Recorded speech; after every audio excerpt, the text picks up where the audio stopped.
Well, here we are then. As you figured out, it's Saturday, and we're at about 8 p.m., and we're going to go ahead with this panel, which is online research and teaching with African maps, tips, techniques, examples, and resources. Thanks for coming along, and we'll try to move it along fairly quickly so we have a lot of time to answer any questions that people might want to pose. This is where we're at, and in effect, we're going to go right down the list. I'm the coordinator. Welcome. My name's Tim Weisko, and I won't have any paper to present. I'm just coordinating and chair of the meeting.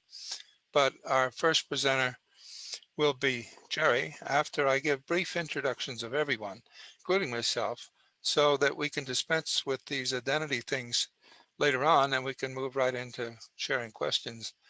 I'm trained as a historian and a social anthropologist. I've done work in colonial archives and fieldwork among the Baule peoples of the Ivory Coast. My recent work focuses on the historical cartography of West Africa, and I'm currently the coordinator of the Africa Map Circle. These are QR codes that you can scan in if you're interested and get to some of the documentation behind this. If you scan in that code, you'll get to a PDF document, and it's basically a PDF document that you can browse through and use as a teacher or a researcher on your own. And it basically gives you a step-by-step video guide to accessing historical maps for research and teaching. So teachers in K through 12 through graduate school can use this as a way to get started in some of these collections.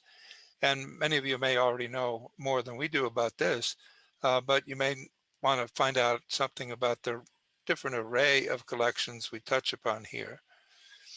So why don't I hand it right over to Gerald, and I'll quit my share screen and allow you to share. Okay.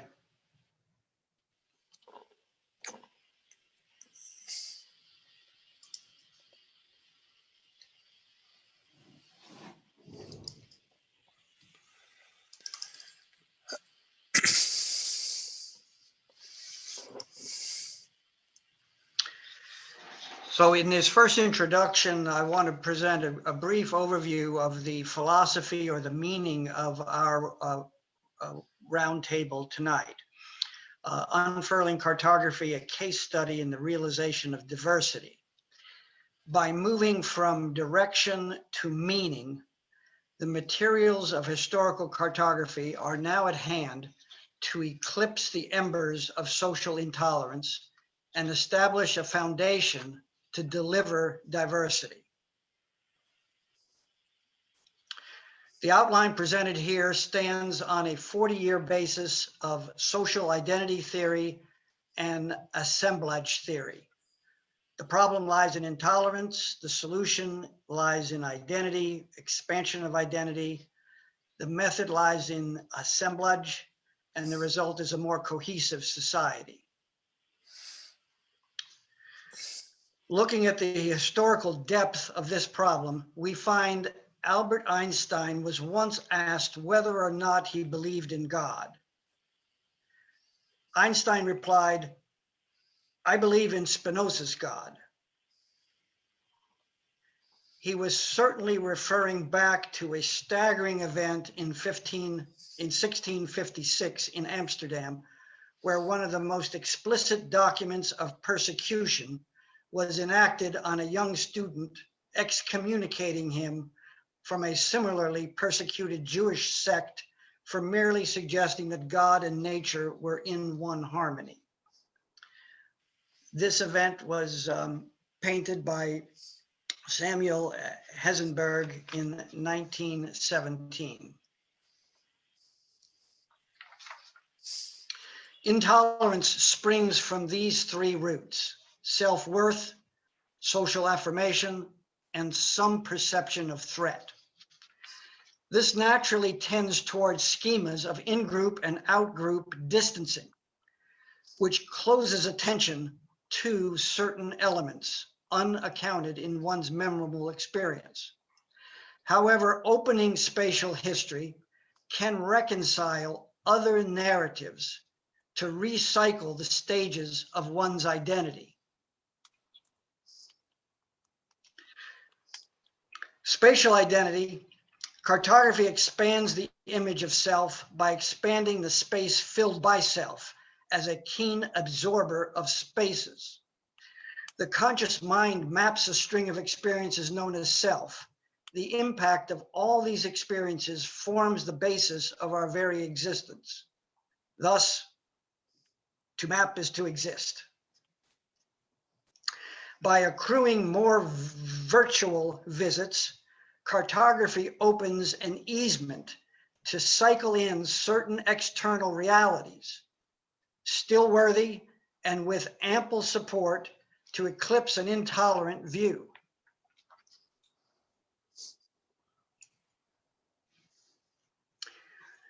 To make the world a better place, one has to visualize the world as a place.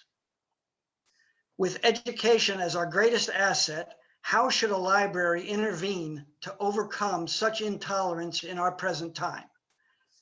To begin, we can turn to this Spinoza, who grew to merge ethics with other studies in geometry and optics as he points us to technology expanding our immediate senses.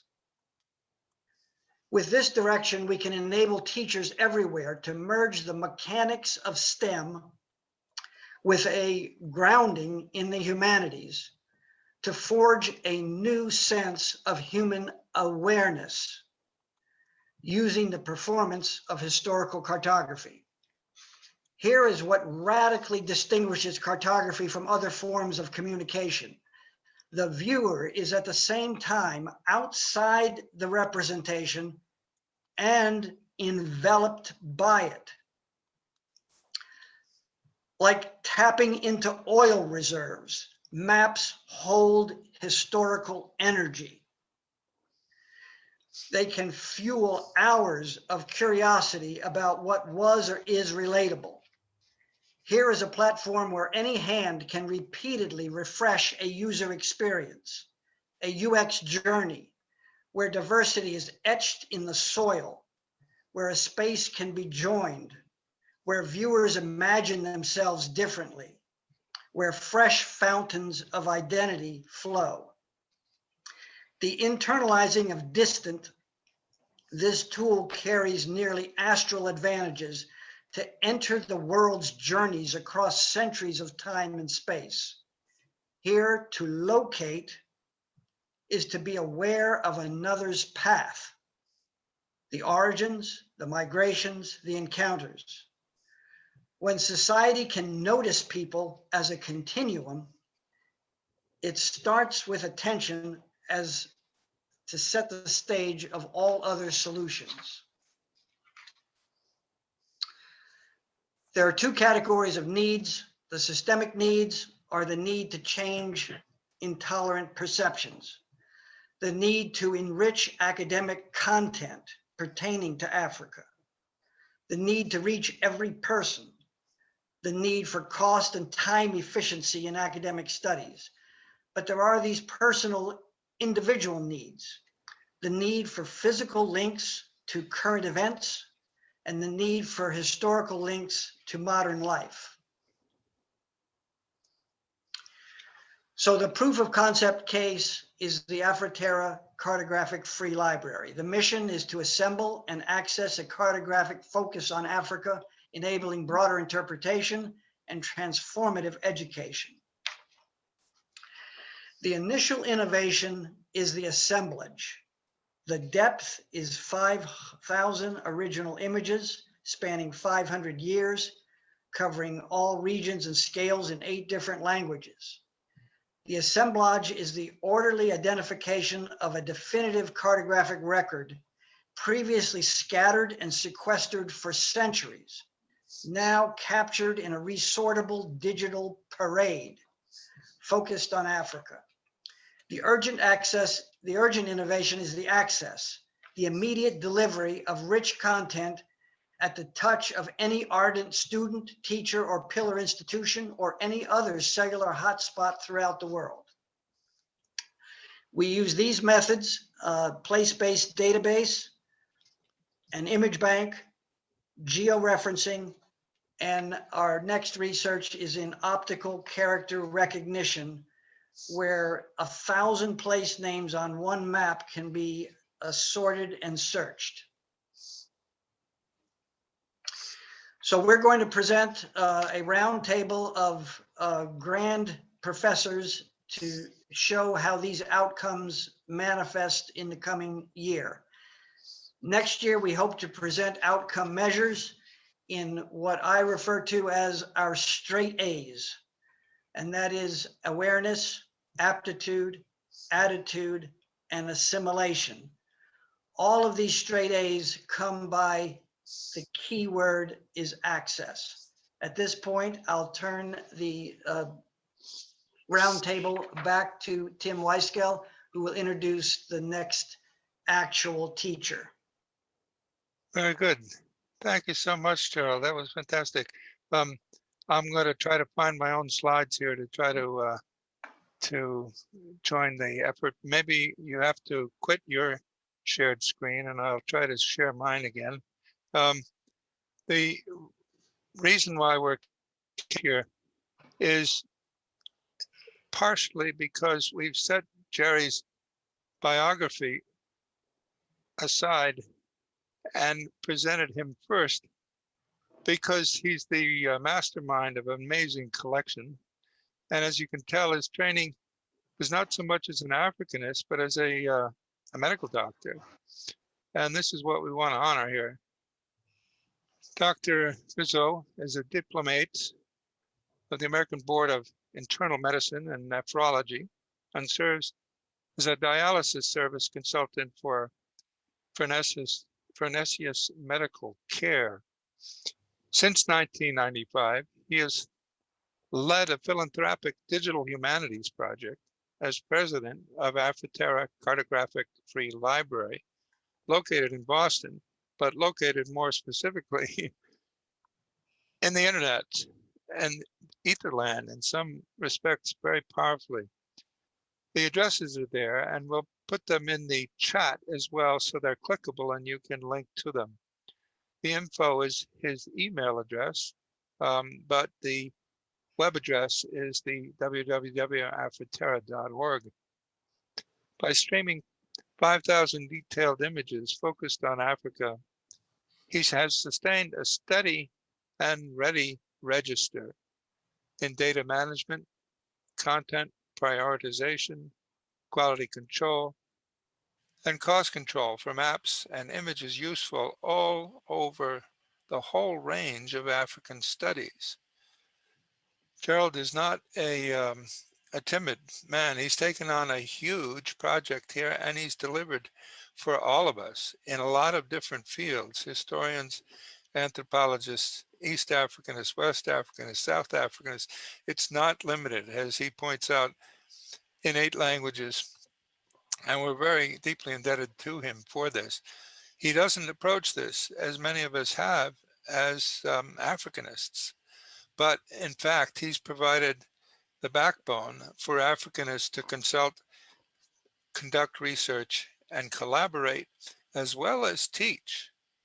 Now, on all levels, right down through from K-12 up through graduate school levels. He has devised innovative new ways to do that from his own website, and I'd urge you to ask him about it and explore it on your own, including lesson plans and ideas for research among all age groups. In any case, let me go through the other introductions rather quickly and give you a sense of what you're in for here. We had William Warriger intending to be part of the panel, but he had to duck out at the last minute here. It's too bad. We will try to get in touch with him and have future sessions with him. But the first presenter this evening is going to be Henry Lovejoy, and we'll give you a sense of what he's up to. Professor Henry Lovejoy received his PhD from the University of California, Los Angeles. His first book, Prieto, Yoruba Kingship in Colonial Cuba during the Age of Revolutions, is a biography of an enslaved African who rose to the ranks of Spain's colonial military and eventually led socio-religious institution at the root of an Afro-Cuban religion, commonly known as Santeria. Sorry, you'll correct my bad Spanish pronunciation, Henry. He's co-author of the volume Liberated Africans and the Abolition of the Slave Trade, 1807 through 1896. Professor Lovejoy engages digital humanities methodologies and is currently directing 3 resources. They aren't clickable on the slide here, but maybe Henry can put them in the chat in such a way that you can click right through to them. They're amazing projects. I've heard him speak on the last one of these, the Yoruba Diaspora project, and it was really very impressive. We look forward to this in a few minutes.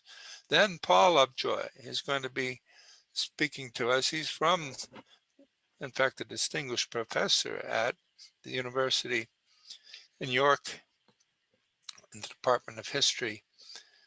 Paul Lovejoy, as he is titled, the Distinguished Research Professor, Department of History, and holds the Canadian Research Chair in Africa Diaspora History. He's a Fellow of the Royal Society of Canada, Director of the Harriet Tubman Institute for Research on the Global Migrations of African Peoples, and formerly a member of the UNESCO Slave Route Project, Section du Dialogue Interculturel.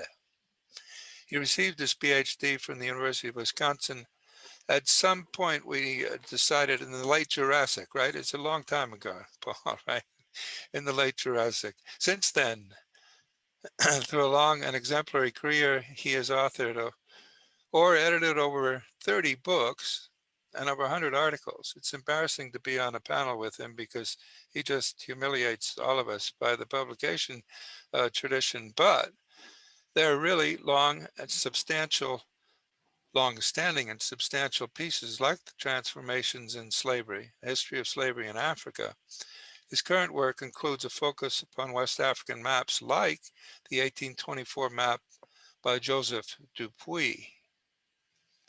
So our final presentation after Paul will be Andrew Apter, which the typographers at the ASA managed to run together. We shouldn't run it together. It's Andrew Apter. Andrew Apter has a background in philosophy and sociocultural anthropology, with which he has crafted a critical approach to cultural and historical interpretation with an emphasis on West Africa and the Black Atlantic. His first major study, Black Critics and Kings, the Hermeneutics of Power in Yoruba Society, informs his subsequent Afro-Atlantic explorations of creolization, gender, and sexuality. In a second study, I'm having trouble pulling it out up here, the Pan-African Nation, Oil and the Spectacle of Culture in Nigeria, was published by Chicago Press in 2005. He highlighted the contradictions of Nigeria's oil economy through the mirror of cultural production. In 2003, Professor Apter moved from Chicago to UCLA and has focused his attention upon problems of history and memory in the transatlantic world of the slave trade from Africa and its aftermath in Africa today. So we look forward to this with great anticipation as well. So at this point, we've heard from Jerry, and we'll move right on to William not being here to Henry. Henry, you're on, and I'll shut off my share, and you can share what you wish. Thanks very much, Tim, for those introductions and organizing this panel, which is focusing on sort of how we can use maps in the classroom and in research, which I think is incredibly important for obvious reasons, because I think as Jerry pointed out, they're really important for sort of the representation of space, identity, and many different things. And more importantly, I think maps are very good at telling stories as well, that people can visualize and understand very quickly. So it's not just for the researcher, but also for K through 12, college degrees. You know, any time you're using a map, I think students can really grasp onto concepts very easily. So today, what I'm going to be talking about is on a project that I'm slowly starting to build called West Africa Historical GIS. And the aim of this project for me is to map the uncertainty of pre-colonial Africa. So a lot of the maps in Jerry's collection, it's an impressive collection, very historically significant, but they're often maps, and for the majority of those maps, are made by Europeans, many of whom did not travel inland into Africa. And West Africa has a particular problem in the world because for one of the most heavily populated regions of the world, it actually has very few cartographic representations from Africans themselves in the pre-colonial period. We have some examples, you know, through Mohammed Bello and exchanges with Clapperton, but for the most part, we're really left with a very blank slate in terms of what the representation of pre-colonial Africa was from a non-Eurocentric position. And so this creates a number of different challenges because in the historiography, which are based on what can be argued as oral sources for the large part and a limited amount of written documentation, especially among non-Muslim groups south of the Sahara.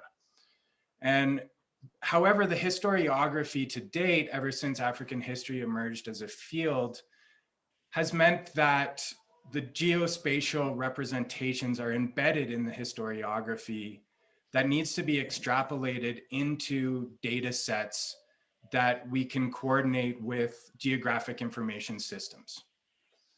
So in the sense that maps tell stories, I personally believe that it will be possible to map a large portion of pre-colonial Africa using GIS techniques, organizing place names. There are such data sets already available since like the Getty Thesaurus of Geographic Places or Periodo or Pelagius.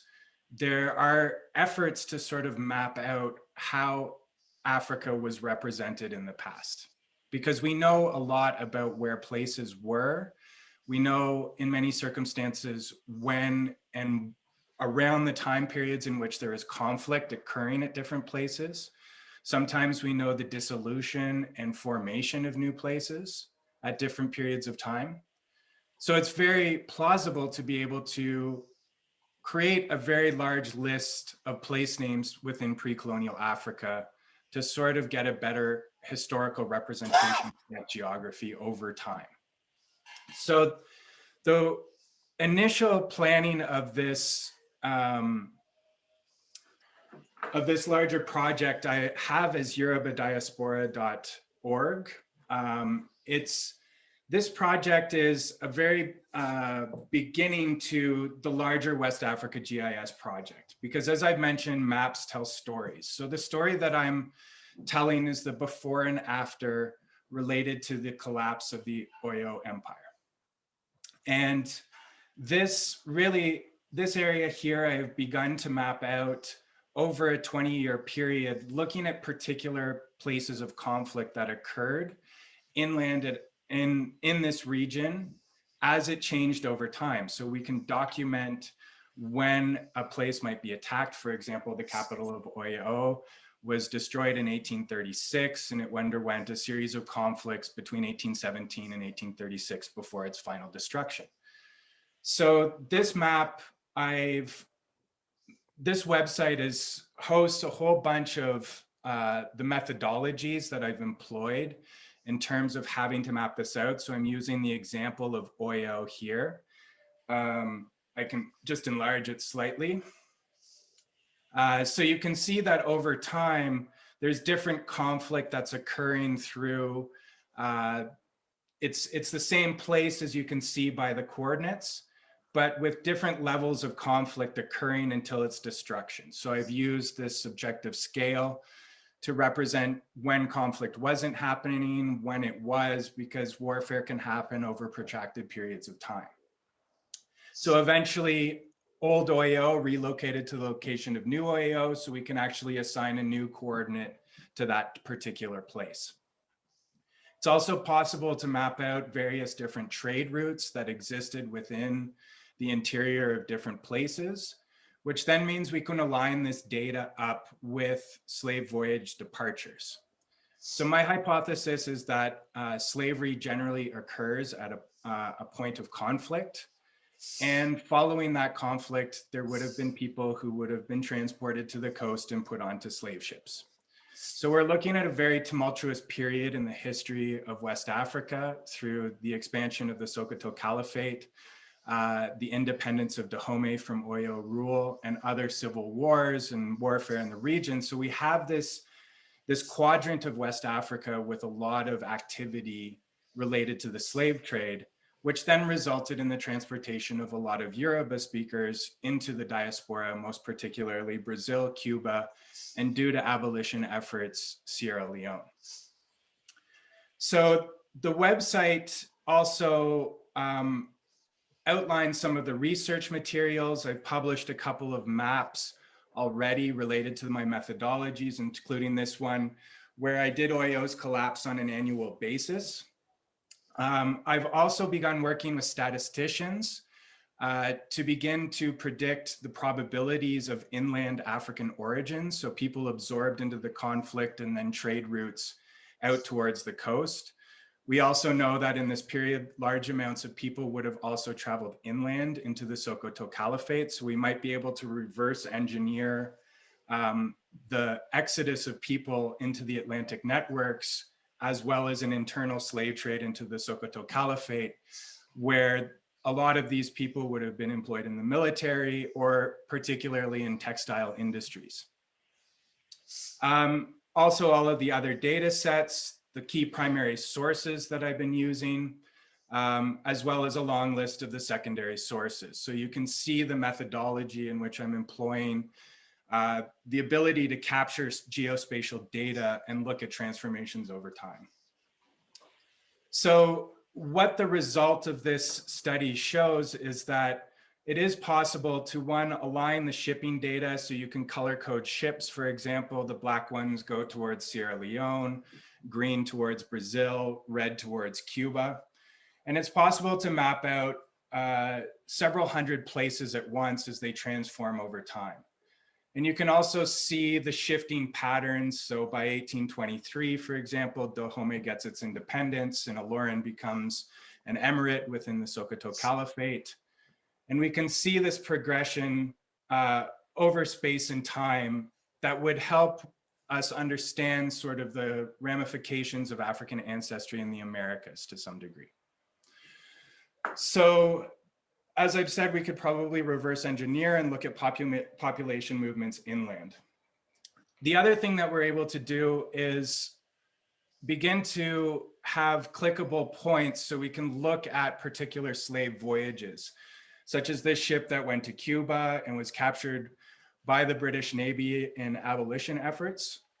We can link in the primary sources of this particular slave voyage, which also included registers of liberated Africans. So in fact, the people who were on board this particular voyage. So during this, these are just some of the ways in which we can increase the sort of visibility of what this migration looked like. We've begun doing it. We're still adding in a lot of information at this time. But we can also unpack sort of these annual maps in different ways.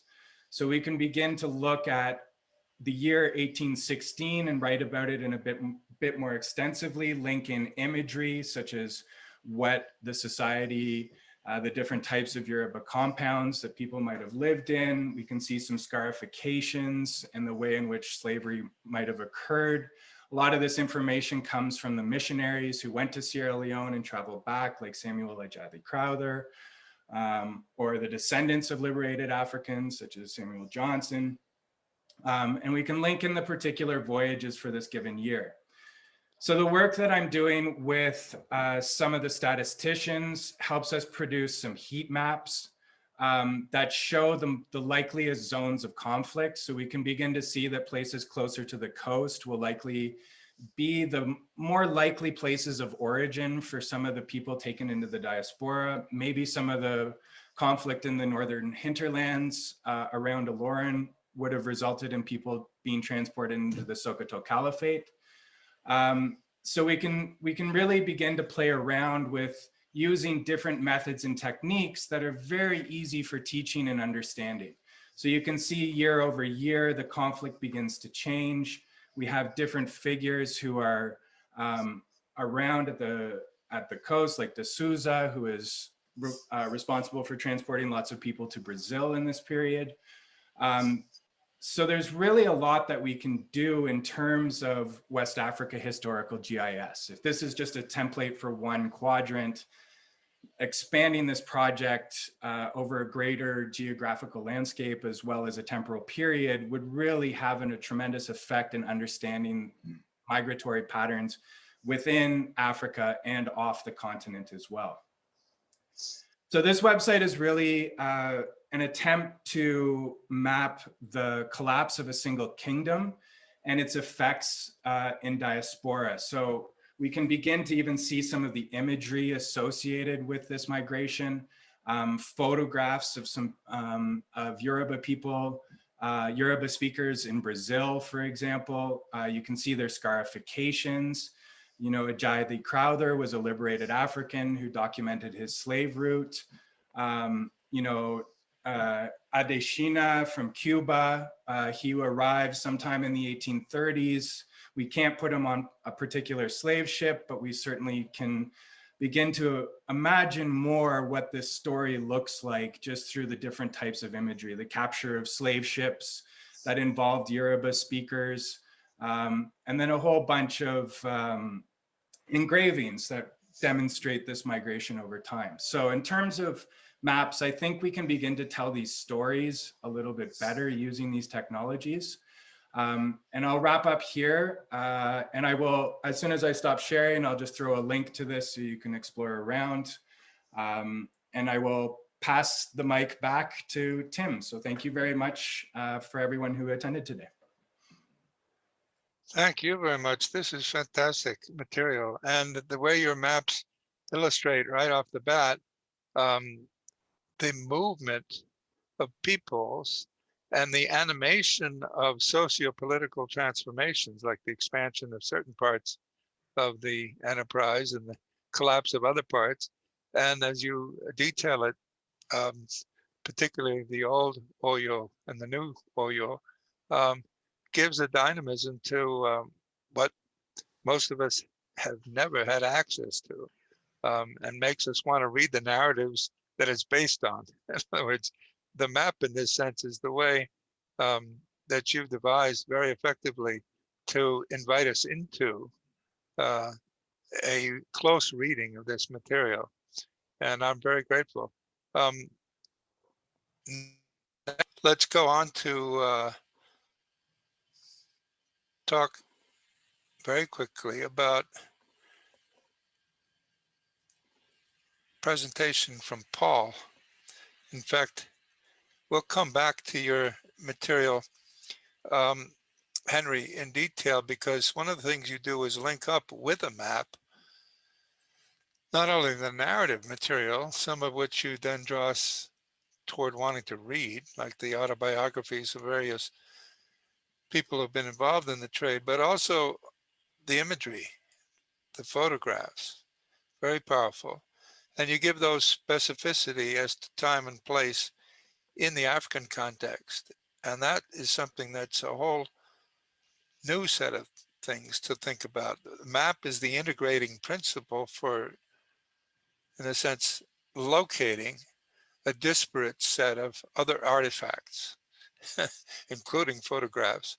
But one could assume as well, or maybe imagine, if not assume, artifacts like African art that emerge out of this period as well. So it gives a historicity to a whole range of things that we haven't begun to integrate, but your maps help us do it in a very powerful way. I'm hoping you keep that kind of animated aspect to them in the way they appear. I haven't inspected your websites, but I look forward to the links you put in the chat, because I want to see if that animation component is feasible, or if it's something that you know how to do, but the rest of us won't yet have the skill to achieve. In any case, on from Henry to Paul.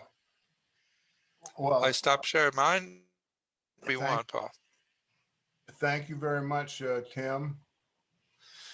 Um, and thank you very much, Henry, for explaining what you've been doing, because it makes my task quite a bit easier. I'm going to share my screen if I can do this. And go to there. But let me just start the slideshow at the beginning.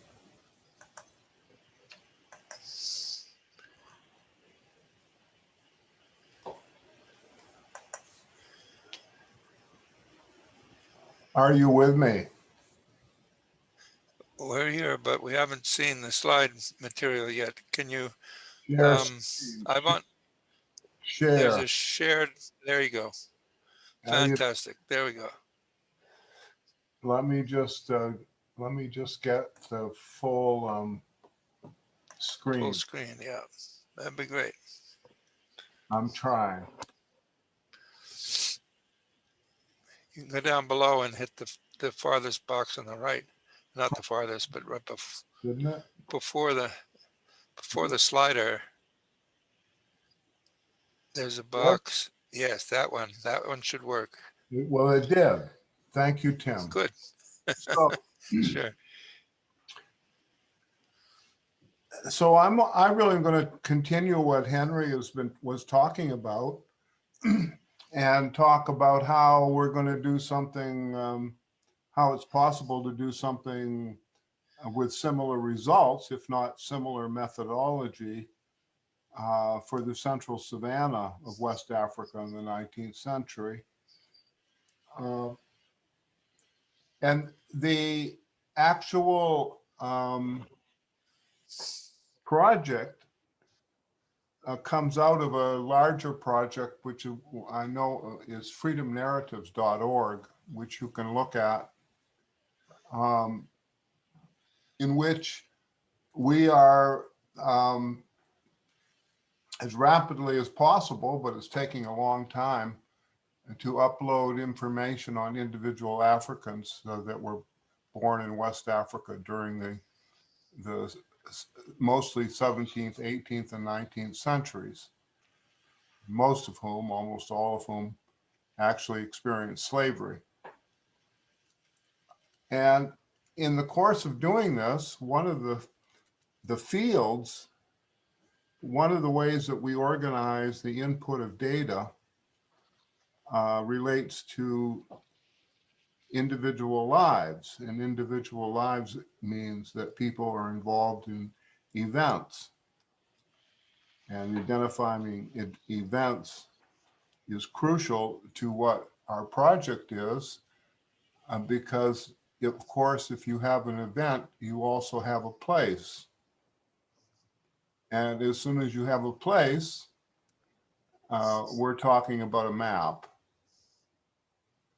And so I want you to understand that the background of my interest is really focused on individuals and the trajectories that they experienced, to the best that we can reconstruct them, in Africa.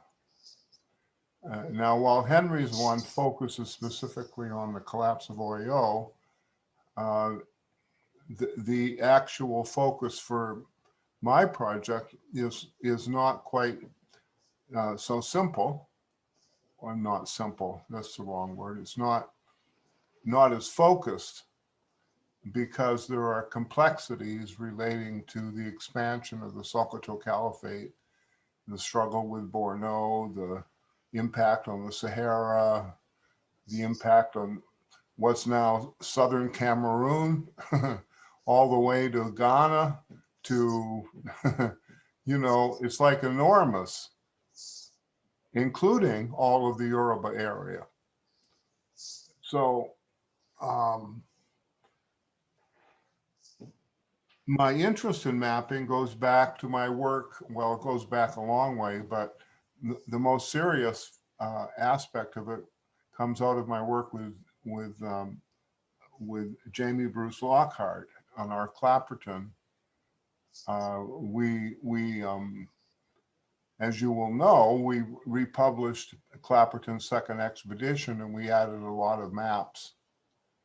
And some of those are relate to issues that are really important in understanding the geography of West Africa from the 18th to the 19th century. We have to work backwards from the 19th century, but we do have a number of major political events which are milestones in West African history that have to be taken into consideration of any reconstruction. I just list the ones that are associated with the jihad movement that swept the region in the 18th and the 19th century.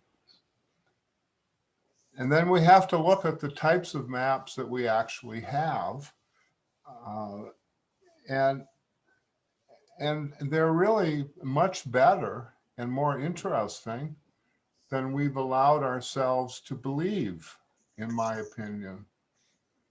There are more places on them. We don't know much about those places only because we haven't looked. Because time and time again, every time I look for a place, I can find a modern place with the same name. Like these places, they didn't just arise and then disappear. And no, these places have names that go back a long way in many cases. And when we discover a new place or some place is really destroyed, that's important historically. But the reality is the great bulk of places that are on any type of map like this one here, they exist today. And these are areas that are Muslim. I'm not going to even suggest that all of this area is Muslim and non-Muslim. But Muslims are everywhere through this area. They're walking up and down the street in front of your house. It's not like a war. They're there. And the geography is there, and the knowledge of the geography is there, and it can be reconstructed, which is my point.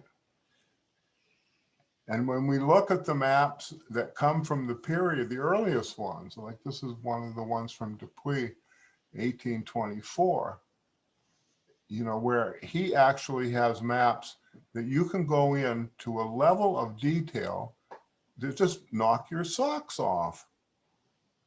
And every one of the places that he shows can be identified.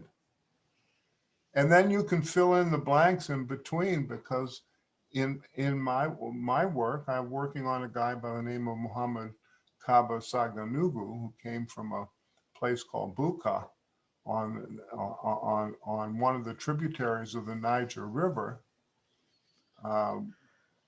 His daddy owned an estate that had about 200 cattle and a bunch of slaves. And it was on a bend in the river, in the Taraba River, right where gold is found. To this day, there's a gold mine there. You know, like, this isn't imaginary. And so he comes from there, you know, and so you can pin these things down. That's my point. We just, that his place isn't even on the bloody map, but we know it was there. How could it not be there with the gold? Jeez. So you begin to be able to, and this is one of Henry's wonderful maps that he showed, you begin to be able to really put boundaries on states. Now, they're always in dispute, and there's this, that, and the other, but actually, the other thing about boundaries is they're also really fixed. Time and time again, you know, yes, it looks as if there's a war or there's something and things change and well, look at European history, for God's sakes, boundaries there, they kept moving all the time. You know, they called moving boundaries. Only controlled by islands and natural anyway, and the same here. So you're able to actually put together a map, and you're actually able to identify places and how they change within a very short period of time politically. And you're able to look at what we're able to do, and what we did with the Clapperton stuff is look at some Arabic maps. Here's an Arabic map. This is the whole strip on the left. This is a smaller part, just the lower part of it on the right. And we've been able to identify every single place. So were there maps? Yep. Do we have them? Nope. But they're there. This is evidence. Look at it. It's in Arabic. It's a map. It's how to get from here to there. And everybody knew how to get from here to there. You know, West Africa, you know, everybody knew how to get everywhere. Wasn't like a problem. And then look at the complexity. This is what's coming out of a whole series of information, because I'm skipping over things very rapidly here. But Camille Lefebvre has taken some of my earlier work with Jamie Bruce Lockhart and reformulated it and looked at it in different perspectives. And her work is very good, and I urge you to look at what she has done. We have material from all of the travelers. Heinrich Barth was an amazing chronicler.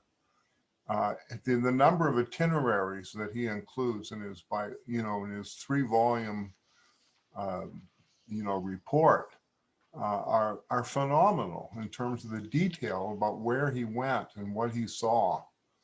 And you just, we have so many maps and so many itineraries that have to be combined and looked at in a way that Henry has done for the Yoruba area, but from a different perspective to look in the area that I'm talking about. We have, for example, which has never been used to the best of my knowledge by anybody, an 1848 account of the parts of Borno before the jihad. The names of all the provinces, the names of all the cities, the names of all the towns, the names of all the, it's absolutely unbelievable extensive. Never been used in any cartography at all. It's like what we need, and what I've been organizing is a group of scholars, most of whom are Africa-based, Babajo Sani in Katsina, and Ibrahim Jumari in Sokoto, and various people who are there or know the geography, so that we can actually look at what's on these bloody maps. I mean, what I'm showing in this one slide on the 100-mile radius of Kano doesn't do justice, because in that radius, there are more than 200 walled towns. And a town in Hausa is identified as a town if it has a wall around it. And this is all documented. And you begin to think about the population density and what this means in terms of economic development and in terms of all kinds of stuff. It's just astonishing. This is a view of the city of Kano, as drawn by Heinrich Barth in the 1850s. And just to end, I just point out that what I have been doing and how I've been approaching the problem, maps are just a part of what I'm interested in. I'm interested in identity. I'm interested in what we can get out of a better understanding of what we mean or don't mean by things like ethnicity,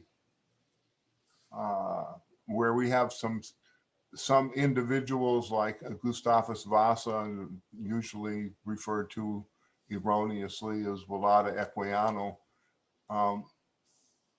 individuals like that, where we can have so much information that it changes the nature of scholarship. It changes, but all of these, everything that I'm doing takes place at somewhere. It takes place, it's an event, it takes place somewhere. And I owe this insight to Henry, who devised this sort of 4-part approach where you have an individual, you identify an individual as a unique individual, and then you actually have an event which helps to define who that individual is, from birth to death to enslavement to freedom to whatever.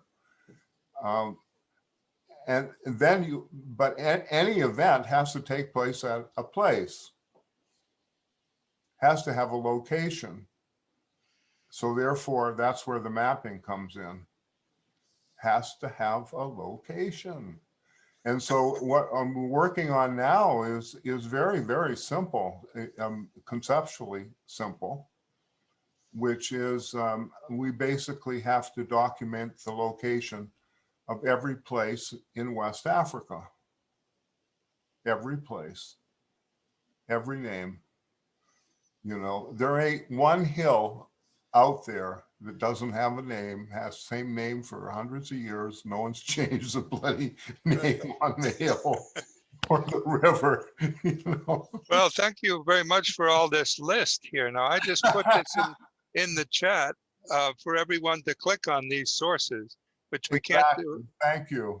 Yeah, it's a priceless amount of information here, but your insight here, especially at the end, has been fantastic, because I stumbled upon this with the Greek scholars. They all realized this, and they in fact devised something here at Tufts University to deal with it. They sat down and realized that everything can be described in human enterprise by 2 sets of coordinates: day, hour, and minute, right? Which in computerese is apparently, according to every computer, there are clocks that are dated back to 5000 BC by the second. So day, hour, minute, and second, you can locate something in time. And then all you need is latitude and longitude. Yep. So latitude, longitude, day, hour, and minute, you've got the whole human enterprise from 5000 BC to the present. Yep. And what you and Henry have helped us do here is give us some surface upon which to replicate the range of the day, hour, and minute, and the latitude, longitude. Well, if you think if that's the way we can locate any book, any article we write, it had a day, hour, and minute, and a latitude and longitude. And it seems to me that the way you're moving with this is very inspirational, especially when you think that we can retrieve a whole lot more that we thought we lost. oh, Thank you so much. yes, well, land is land. All you got to do is identify who owns it.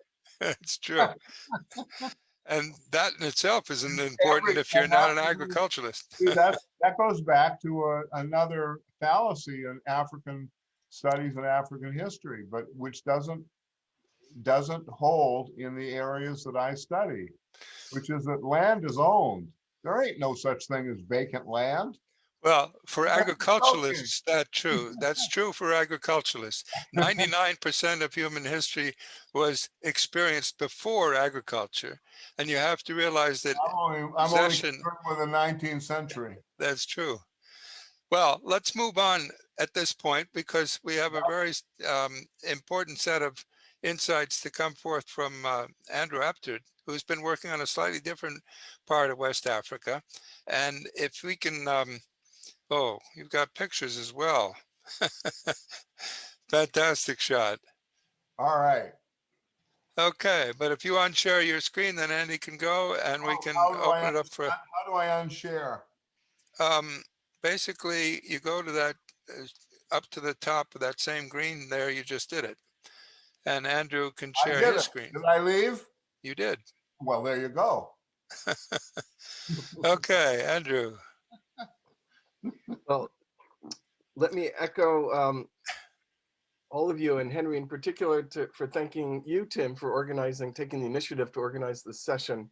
Thank It's you. really fascinating to see how many points of convergence there are between our agendas, even though we certainly didn't line it up that way in advance. And I also want to thank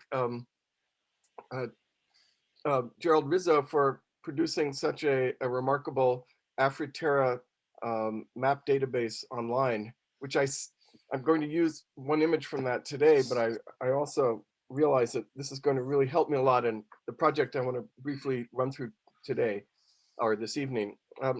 Tim, can you remind me when does this actual session end? Well, it's supposed to be at 9:45. Oh, okay. That's fine then. Okay, great. So we have But time. I don't know if we're going to be able to bleed over a little bit beyond that because I don't think You have 1 hour, Andy. No, I just want to make sure there's time for discussion. So Right. let me do some screen share and take it from there.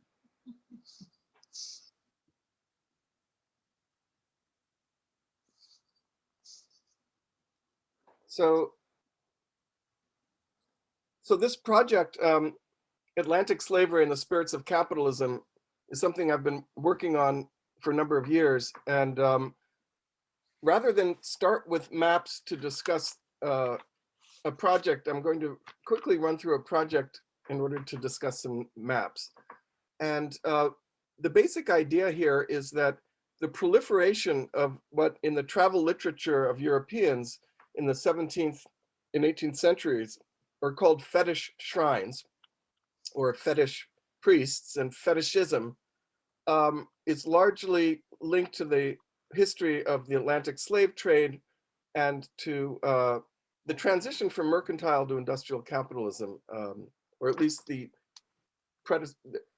energy leading up to that. And that's why I call this the spirits of capitalism, because I think that obviously not all traditional, ritual deities and assemblages of gods and spirit shrines are linked to capitalism, but there's a convergence. When they do converge, when the commodification of human life is controlled by fetish contracts and fetish priests who open and control the roads that gain and block access to enslaved Africans from the hinterland, this gets very interesting. And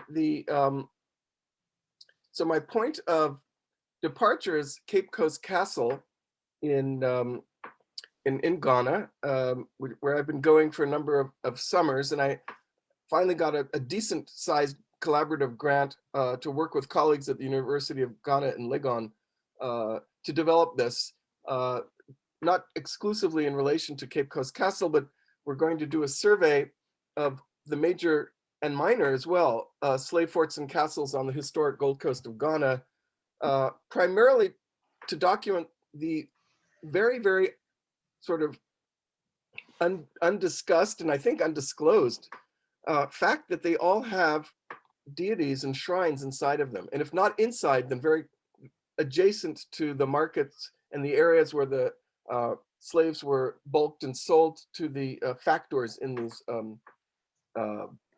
these forts and castles. So here's a more or less contemporary image of Cape Coast Castle. Obviously, the cannon facing the ocean are really directed against European competition, the Dutch, the Danes, the Swedes, the Brandenburgers, the French, who never quite were able to build a fort in this little belt going from Achim to Christiansborg and Accra, but tried their damnedest to do it. Here on the right, you've got the governor's rooms and the chapel next to it. And what you basically have in all slave forts is a kind of architecture of sort of racial difference, in which you have the Europeans living on top, the sort of mulatto militias down on the ground floor, and then in the dungeons you've got slaves. Okay, so this comes from the dungeon of Cape Coast Castle, and I was very struck the first time I went there to discover this. It wasn't mentioned in any of the tourist literature, and my first trip there was in 2004, courtesy really of Professor Irene Odote, who brought me along on a trip that she was organizing for some education abroad students. And I was there with a Ghanaian American colleague working on historical memories of slavery. And during the height of the festival, there's a sacrifice that takes place in the dungeon of Cape Coast Castle to a deity called Tabir. And I was struck by the fact, talking to the priest in charge through a translator, I don't speak Fante. I can manage my way in Yoruba in Nigeria, where I've done most of my professional field work, but I have to work through translators and interpreters in Ghana, so I don't have the same intimacy of understanding there. But I saw that, okay, here's a bottle of red wine. There's obviously money forms, old money forms, as well as contemporary ones.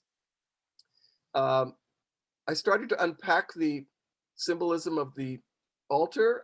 The rocks represent the original shrine of Tabir before the fort was built, and this is the messenger, or the servant of the god, named the Abrafo, which also doubles as the highest office of the Fanti stateholder. So there's a lot of interesting politics congealed into this altar. But I asked my translator if he could ask the priest if the god was white, and my Ghanaian translator said, that's a silly question. And I said, just humor me, please. And it turns out that Tabir is white. This is why he prefers wine as opposed to schnapps or spirits. He eats mutton, not fish. And I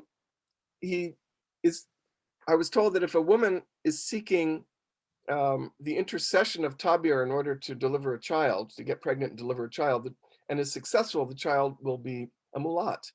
So I began to understand that there was an interesting history of Afro-European entanglement embedded here. My first reaction, of course, was to think that, okay, this is an invented tradition for heritage tourism. But then when I started going through the travel narratives, the European travel narratives, and the archives in the National Archives at Kew Garden, I began to find something very surprising, which is this was not customized for tourists. This god Tabir has been around.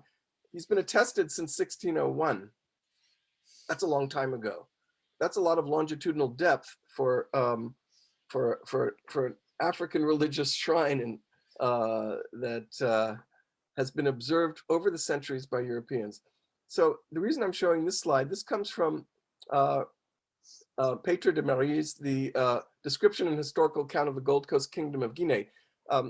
This is a Dutch trader, explorer, who was one of the earliest non-Portuguese to get involved in the trade in this area.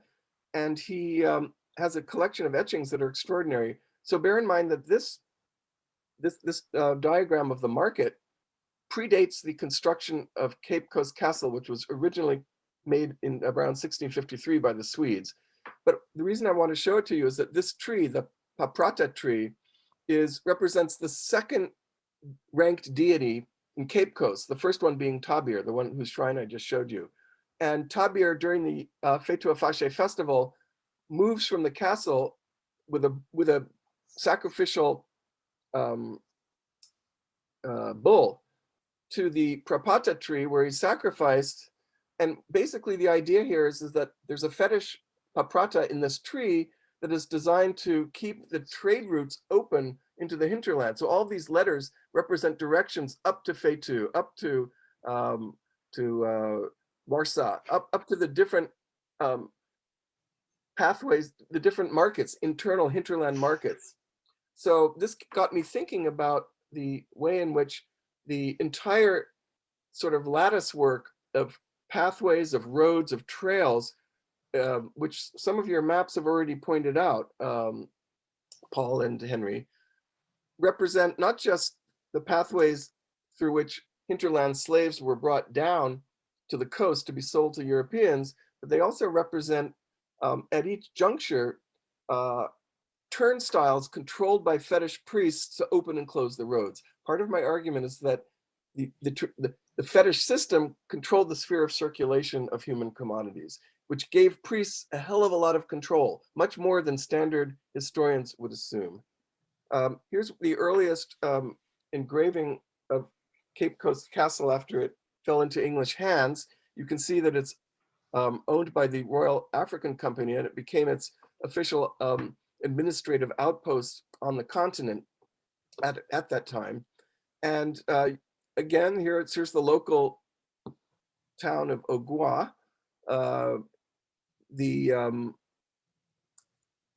And this area here represents the access of air to some of the slave dungeons down below. And here, of course, are the militias. And at this point in time, the dominant commodity that was still being collected was gold. It wasn't slaves. It was really about the turn of the century, around 1700, that trade in enslaved humans surpassed trade in gold. But the company is at this point a royal chartered monopoly. And one of the things I'm interested in is what happens when the monopoly is broken up to interlopers, to those often pirates or entrepreneurs who were outside of the Royal African Company and were able to purchase slaves at a cheaper price and sell them to planters that were starting to emerge in the Americas.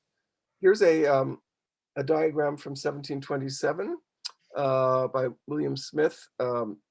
And here you can see the extent to which, as the slave trade pumps into high gear in the 18th century, the forts become serious sites of congealed commodification, there are kind of British, at this point it was Britain, sovereignty. The symbol of this structure of the capital here and of the flag become reproduced on local Asafo shrines, and the business of the slave trade kicks into high gear. And again, these diagrams are very accurate, just like Paul was talking about a moment ago. To this day, you can find the rooms that they're referring to. Here's a more recent rendition of the Paprata tree shrine. My point here is simply to show that the ritual complex linking the slave forts to the points of the circulation of human commodities into the hinterland go back a long way. And we can document it. And this is an interesting engraving from the Illustrated News in England of in the 19th century. This is the governor's table. The upper chambers in Cape Coast Castle, where the governor lived, particularly the dining room, was a site where European visitors, whether they were military, whether they were ecclesiastical, would come through, and they always served mutton and red wine. And these are the preferred foods of Tabir. So my point here is that there's not just a particular connection between the god in Cape Coast and the company governor, but in fact, almost every slave fort and every slave castle on the Gold Coast has a similar institution in it. And I'm thinking by mapping this, and this is where the concept of mapping comes in, what I'm trying to see is what kind of insight can we get from what I'm calling a ritual archive of Atlantic slavery that complements the written archives. Okay, I'm going to move into high gear because I don't want to too much time to go. These are the references in the dominant references to this particular god that I was able to find in the travel literature. There are more.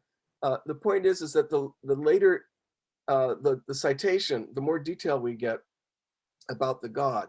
And by 1887, Tabir's married to Mamiwata, who's a very well established deity of European trade. So is this association between a Fanti deity named Tabir and Cape Coast Castle, is it an isolated case or is it part of a systematic pattern? And it is a part of a systematic pattern. This is a map from the 1660s at the British National Archive that is beautifully it's very articulate map when it comes to pinpointing the different slave forts and castles that were, you can see how by really by the 1660s, this is an incredibly cosmopolitan, active site of Afro-European interaction.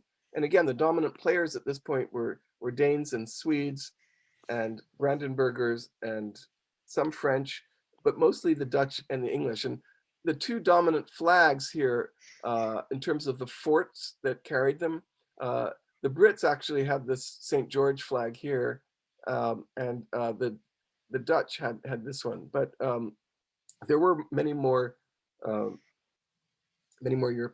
European factors there. And each one of these manifests the Afro-European conjuncture through a fetishized form, through a deity. One of the larger questions I'm interested in is what is the relationship between these spirit fetishes on the one hand and between commodity fetishism when the commodity in question is not a manufactured good, but is a human being. Now, this is a map I pulled off of Gerald's collection, thanks to Tim, who pointed me to it. And it, again, like Paul's examples, here we are in 1753. That's really at the height of, the volume is really picking into like fourth gear here of slavery. And we can't see it now because it's too detailed, but you can see there are so many interesting things about this map, not least of which is the use of an insert. It's a very kind of, you think of it as a sort of modern technology. But you can see how busy things are getting on the coast, and the numbers here provide extremely interesting information on who owns which forts and points and this and that. And then in the following, I've opened up the insert here. And again, each of these flags represents a castle or a fort. So the project I'm engaged in, we're going to do three sort of stages. There's the macro survey, in which we're going to send students out. We're going to do a kind of quick survey. I've done some of this already, of all of these forts to see, just simply to document which ones have and don't have deities associated with them. Thus far, we're at about 80% yes. It's incredibly surprising, especially since I have never met a scholar, either European or Ghanaian, who knows anything about this. As far as they're concerned, the presence of deities in these forts and castles is the wrong question. It's not relevant. They don't exist, but they do exist. Okay, a little bit of context here. Obviously, I call this the Atlantic dynamics. I call this the diaspora because it's a dispersion, and I call this the Atlantic because it's a configuration. And this speaks to a debate in diaspora studies, really between a kind of Herskovitzian perspective of origins extending to the Americas versus a Paul Gilroy perspective of the Black Atlantic emerging as a co-equal entity between three trading units. It's both. It's a question of perspective. It's not a question of one or the other. Okay, the forts with deities that I've gotten determined so far with a lot of examples. Elmina, originally the Portuguese fort that was taken over by the Dutch, and they have a shrine to Antona, which is a kind of hybrid syncretic god of Santo Antonio. And this deity is not considered to be a European primarily. It's very much a fusion. Fort William, which is also on Amabo, this was the fort that sustained the highest volume of exports of slaves throughout the slave trade. And it's got shrines in the female dungeons only. And they're called, and I don't speak Fanti, so I'm probably going to mispronounce this, but Obon Romona. And I was there in the summer of 2019 investigating this. I have some pictures if I have time. But these were in 2019 referred to me as fetish rocks near the sea. I have a map from 1757 that identifies fetish rocks near the sea. Fort Amsterdam, otherwise known as Cormantin, which obviously started as a Dutch fort but became British. There's a shrine that's never been identified officially by academics. Obviously, the people who live there know about it, but they brought me to it. It's a shrine for judicial executions, and it's located in the very space where enslaved captives were sold to the Dutch factors in the Grove, just outside the fort. And then Forts Usher and Fort James in Accra, as well as Christiansburg, which was the main seat of the Ghanaian government for decades, also called Oshu Castle. They have a main shrine for the Oshu community there. So the correspondence is very clear. Now this map comes from Justly Watson's engineering renovations in 1957. This gives you the big picture. What I want to show you is this spot right here, which I've blown up here. I don't know if you can read it, but it says New Fetish Rock. And here you've got superstitious rocks written in. What's so interesting is that in 2019, I was shown this, the shrine inside Anamabo, which is located in the female dungeon right here, is independently confirmed in 2019 as the same fetish rock that was outside. Now, why is this important? First of all, he says it's new. That's so important historically, because part of my hypothesis is that the thresholds between the Atlantic economy meeting the coastal community as the point of conjunction between hinterland slaves and export markets becomes a highly fetishized space of conversion of human life into property. And there it is, just like Tabir is right on the edge. So is this thing. And here's a document I got out of the Cape Coast branch of the Prod Archive from 1942 that says, it's a kind of interesting, I can't get my, oh, here it goes. The girl Afua is in the habit of being possessed by the fetish shrine whose spirit is said to have resided in the fort from time immemorial. In order for the girl to be liberated, she leads the people to where she believes the fetish spirit to be at the time. This is a complaint about a fetish group that came into the fort. And I told the regent that government looked to him to prevent such occurrences. And then it says, Mr. McGee, who resides in the fort, was away at the time, but I understand from a member of his staff that he is willing to allocate a part of the fort for the people to visit for the performance of customary rites at reasonable times. So what's interesting here from the 20th century is that we see that part of the colonial relationship involved regulating ritual access to these deities that are still in these forts. And here's the fort in the female dungeon that we saw on the rock. It's right in here. And then they opened this up for me. And as you know, those of you who work in spirit worlds in West Africa, deities, when they're not being activated, they're behind white cloth. So this is the spirit rock. And this is 2019. So I find that pretty extraordinary. These two forts have important shrines.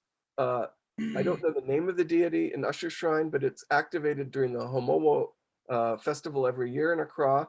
And then the Onyeni Shrine in Fort James is very well documented from the 1920s. So some of the guiding questions for the project are,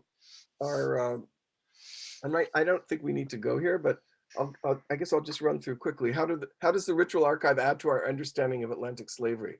And I think that's an important question, not just to understand how it is apprehended, how that history is apprehended, through what forms of historical consciousness the people of the coast and the hinterlands recollect slavery, largely in terms of idioms of ritual renewal. But I'm also interested in actually rethinking the place of enslaved labor within wage labor rather than prior to it.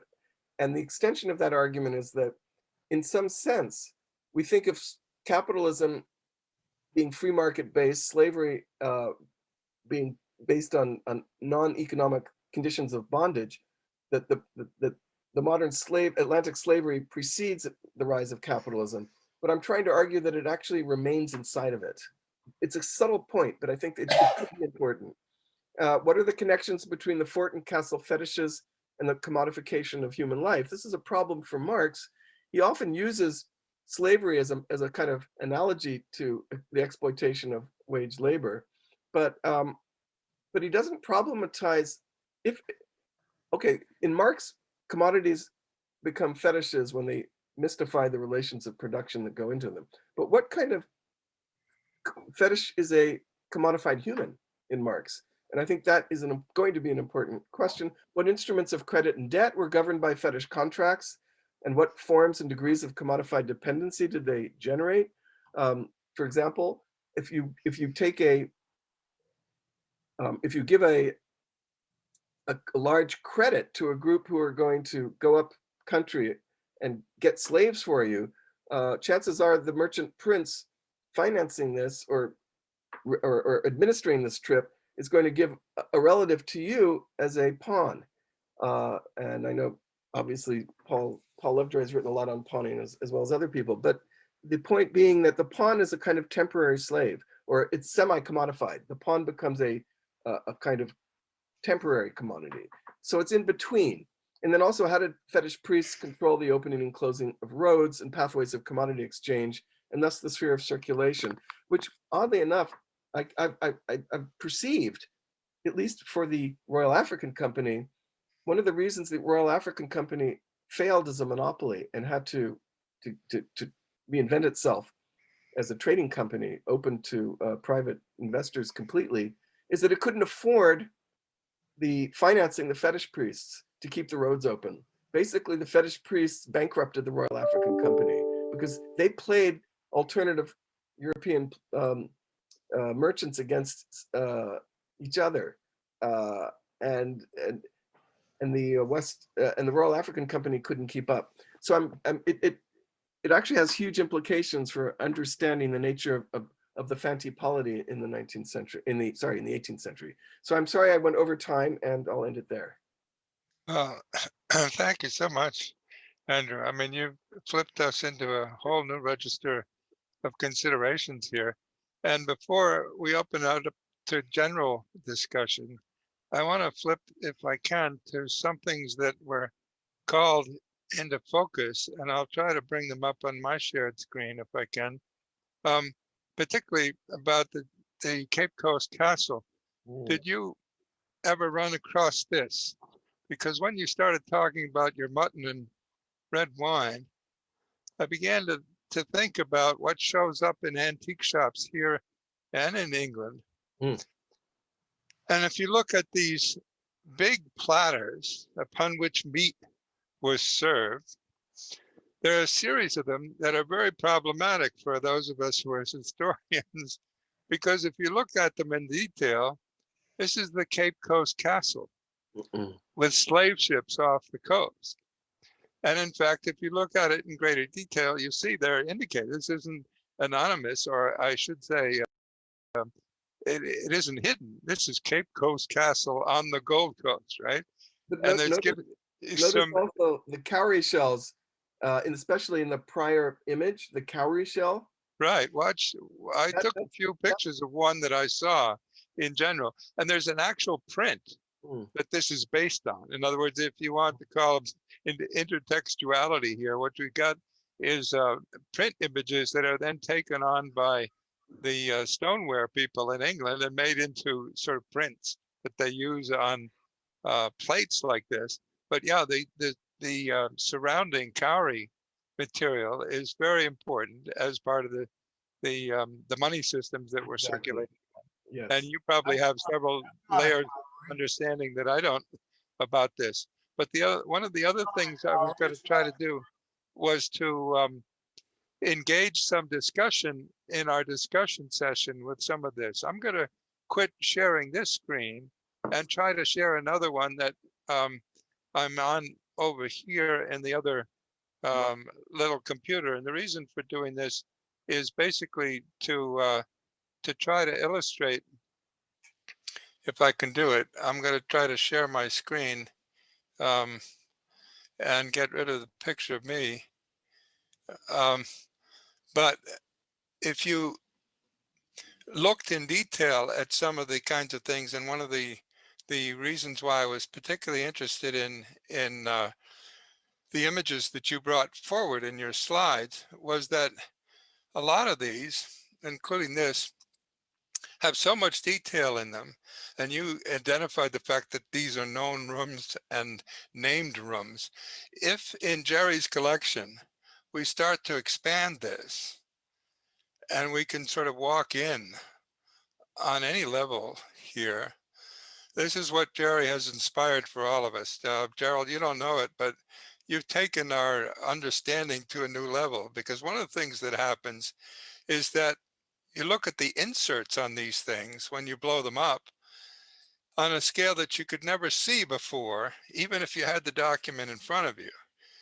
If you have it at 600 dots per inch, which was what Gerald has digitized these things at, you can start to look at detailed accounts of the gardener's house, the coconut walk, the water course, and the orange grove, the whole set of things. Now, here's the castle down here, right?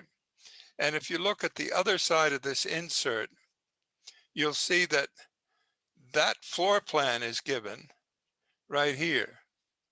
Mm-hmm. What interests those of us who've been starting to look at the ethnobotany of this moment on the coast is, first of all, the misnomer that you repeated, as we all do, that the Swedes built this in 1653.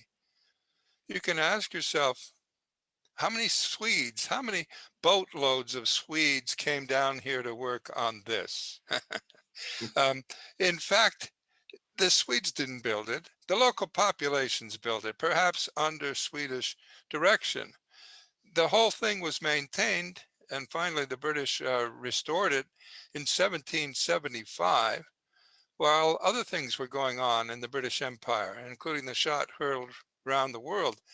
But if you want to look at the amount of labor involved here that went into building structures like this, and then cultivating the gardens, which provided the food for the transatlantic trade, you have a whole different dimension when you can start to look at maps for what are called the prior plantations. That is, the plantations that must have existed in Africa in order to support the transport over thousands of miles of open ocean of hundreds of thousands of individuals.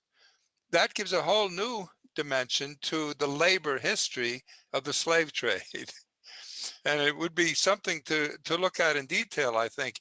In any case, the numbers of things that you can bring up, and at the same time, because of Gerald's fantastic collection, look at the fact that, yes, Boston is specified on the same maps here. This one isn't digitized in Jerry's system, but it is a photo that I took at one point. The same points are over here. This is not part of a strange world. And in fact, the periods we're talking about are precisely the same. That is, George Washington starts to map West Virginia in 1751 and 1753. At the same time, this is long before he becomes a Revolutionary War figure, but at the same time that they are making decisions about the Gold Coast castles and their renovation under King George.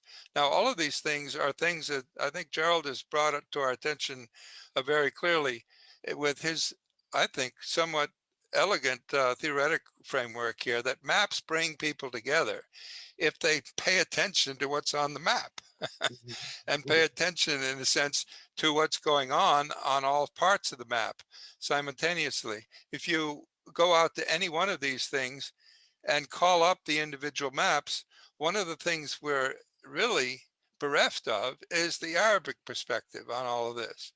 And I'm hoping that we can launch enough appeals to get some Arabic maps of what was going on in this part of the world. Yeah, Paul has illustrated the fact that there are Arabs hey, and Tim, Arab-speaking populations in much of West Africa. We heard this morning in another session about the Arabic-speaking populations and the Swahili writing and Arabic writing in the Democratic Republic of the Congo, all the way east to the east coast of Africa.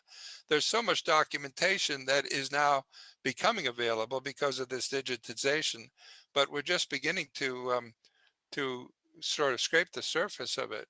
What Gerald's collection has enabled us to do, though, is look at this thing in great detail, including these prior plantations. Now, this is the one that's down at the Cape of Good Hope, but it's dominated by the kinds of things that have been put in place by the Dutch in South Africa, as well as the Dutch in the Cape Coast Castle to begin with.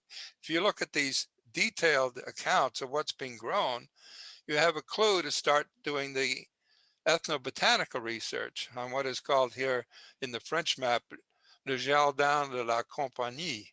You know, they have this both in Dutch and in French.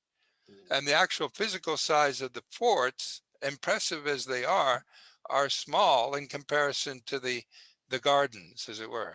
Anyway, these are the kinds of things that came to mind when you start. Uh-oh, we lost you.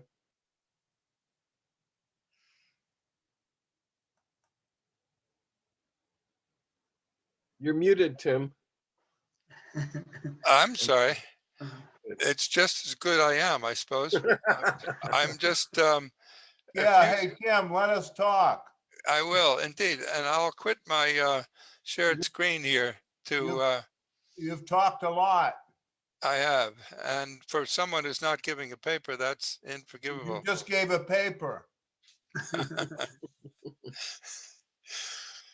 Fortunately, you couldn't hear it.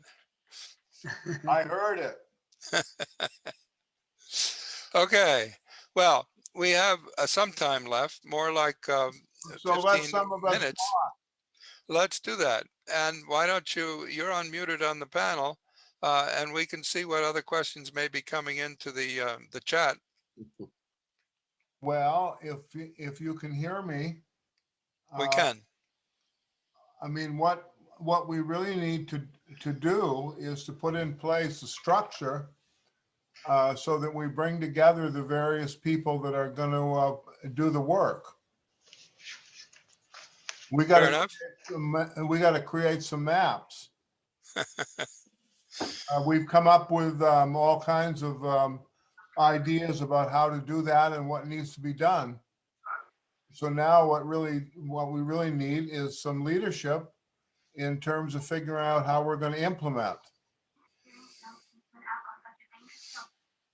Well, that would be a certain phase we should go into, an organizational structural phase. There may be some other immediate questions that people have in the meeting here. Since this was an attempt to try to get material out to teachers, maybe teachers would like to see from Gerald or some of us who've used this collection how it can be used in their own context.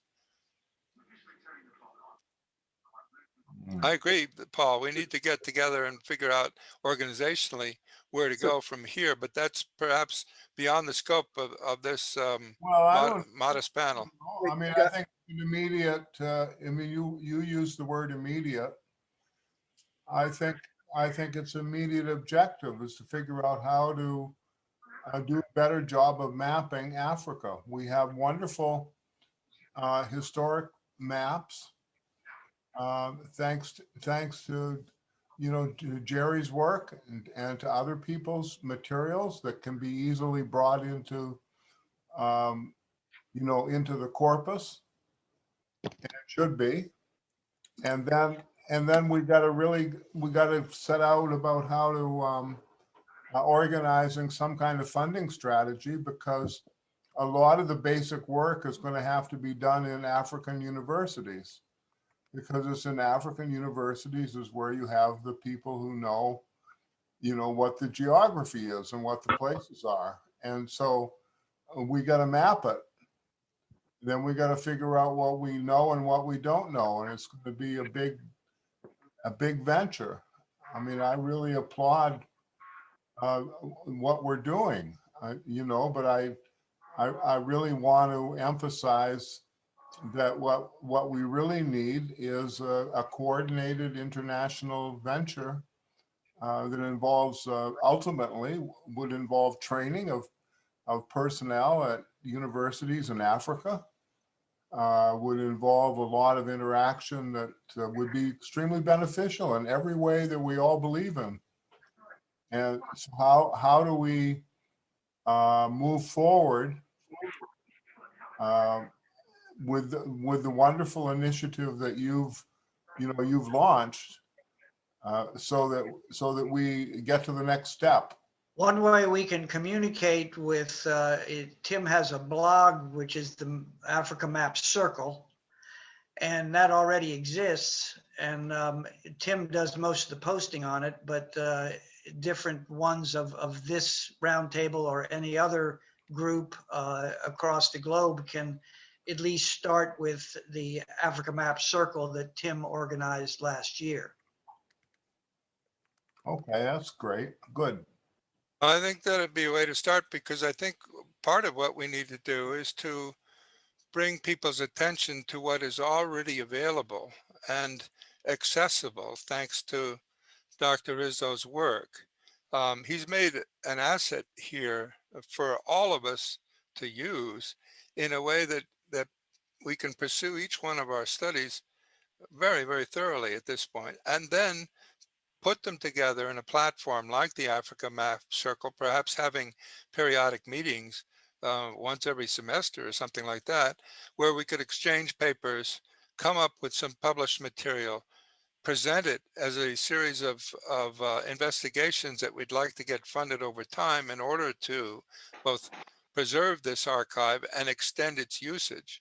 But it's not just going to be a few of us getting together and looking for a grant. It has to be a kind of standing project of several institutions. I was very encouraged to hear both of you, Paul, and Andy talk about the institutional context in which we could do this. I think we should approach Legon in Ghana. I think we should approach the universities and Dakar, because, as you say, they know what the place names mean. And they can join these international seminars as easily as we can host them. We could just start this without any external funding and prove that it has value, which deserves funding. Good. Tim, there, people are asking questions in the chat. I don't know who's managing that. Managing isn't quite the word. It's getting past us very quickly here. Just to add on. Okay, there's one to Andrew. I think it would be useful too, to look at shrines and fetishism named European more broadly, and how it meant African cultural worldview coming from Ghana and interacting with African traditional practitioners. I think a broader perspective would help. There are some other complex meanings. Thank you. Well, I privately responded. Thank you, Al Hassan. I said, yes, I'm working on that. And I have a much deeper understanding of Yoruba Orisha. So I know what you're talking about. I'm still a beginner in Ghana, but I understand, the entire significance of the deeper side of these religious traditions, and it's understood. I'm working on it. I'm Thank you. fascinated, Andy, by your focusing on rocks. Now, again, that's a very interesting feature of American history too, with Plymouth Rock and everything else. Your unveiling of that one rock inside the castle is very much like the 1620 rock that's now encased in Plymouth, Massachusetts. In addition, though, there's a reason why rocks are important for this trade. The rocks symbolize and make possible large structures. I worked most of my field time in the Ivory Coast next door. There's not a rock to be found for several hundred kilometers along beaches, right? No European power is going to put in where they can't anchor and build a fort. You can't do that on the Ivory Coast. It's basically not possible. Rocks were important for several reasons. Not only could you use them as building material, but they indicate a sharp drop off in the ocean floor. And in fact, you could anchor ships much closer to shore in the Ghanaian case than you could in the Ivory Coast case. There's a lot of geophysical aspects to this. There's another aspect which came to mind when you talked about the boundary between the sea and the land, and the rock being the transom over which people went in some sense. Sea level is rising fast in all of these cities, which were put in place essentially as an artifact of the slave trade. This is one of the enduring impacts of European colonialism that no one's paying any attention to, but basically 40 million people are without home or food or fresh water by the end of the century, because sea level is rising at such a pace that places like Lagos are going to be effectively wiped out. Great, Now, thank you. Now, I'm sorry to cut in, but Elisa Prosperetti has a question in the chat, and I think she deserves to have a voice here. sure. So the question is for Paul Lovejoy. I was struck by your sense of surprise at how much cartographic information we may actually have. It's the opposite of what we are usually told, and wonderful news for a Saturday night. Can you talk about why there was an assumption that less was known about West African geographies? I think that's a great question. It is a great question. What I would say is that there was, despite a concerted effort to get away from a Eurocentric perspective on geography, a lingering disbelief in what people knew locally. And the Niger River is a perfect example. It was really not until really 1819 that anyone in the European geographical circles actually argued persuasively that the Niger River flows exactly where it flows. And why it took so long for knowledge that was clearly understood in West Africa without any problem at all. Why it took so long to cross that boundary. These are important questions. On the other hand, at the same time, when the European geography was very confused, they were also demonstrating an enormous knowledge of local political, particularly political, not really place, but political geography of how the territory was divided up into different provinces of what is not entirely clear, but nonetheless is all very, very striking. And so that what we get from the European geographers at the time is, since we know what the situation really was, is we get, why did they think X, Y, and Z? Why did they think, we have a very good case by a very important source by the name of Oldendorp, who was a Moravian missionary in the Caribbean, and collected an enormous amount of geographical and ethnographic and personal information on people from the Gold Coast.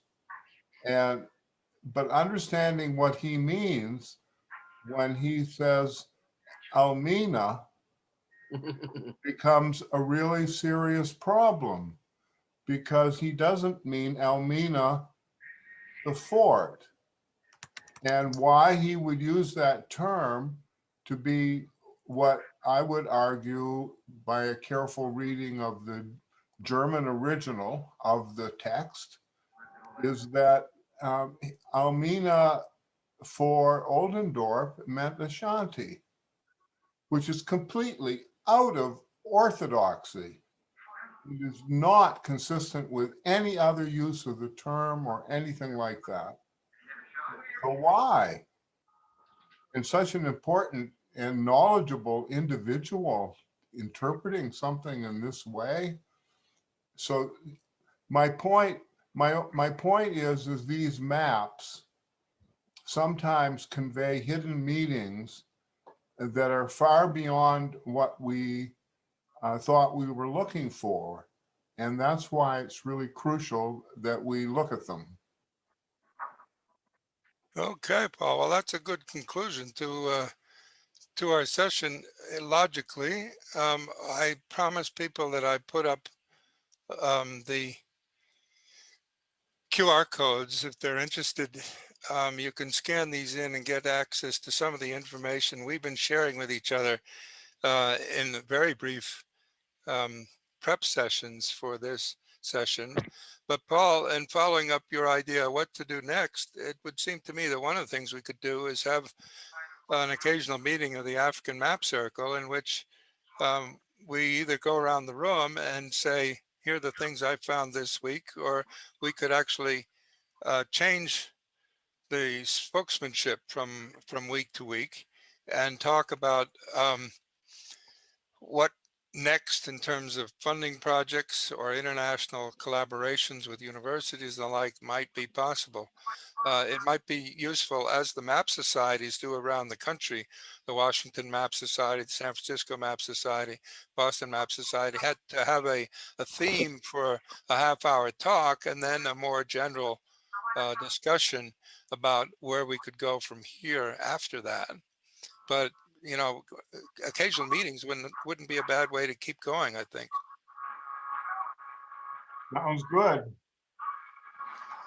So scan in all you wish here, click on the links from there. From this particular one, you'll get to a little video that relates the African material to the Western Hemisphere, namely through George Washington, who's a surveyor and map maker, and Henry Louis Gates, who comes from the area that George Washington surveyed, what is now called West Virginia.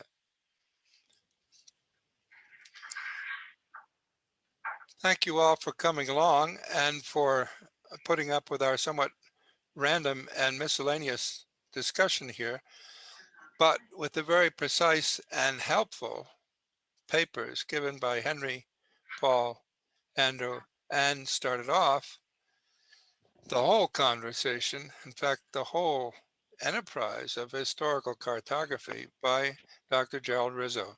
Thank you in particular, Jerry, for all the work you've enabled us to do. This is really quite helpful, and not just helpful, it's foundational. Well, we're happy to see the maps unfurled.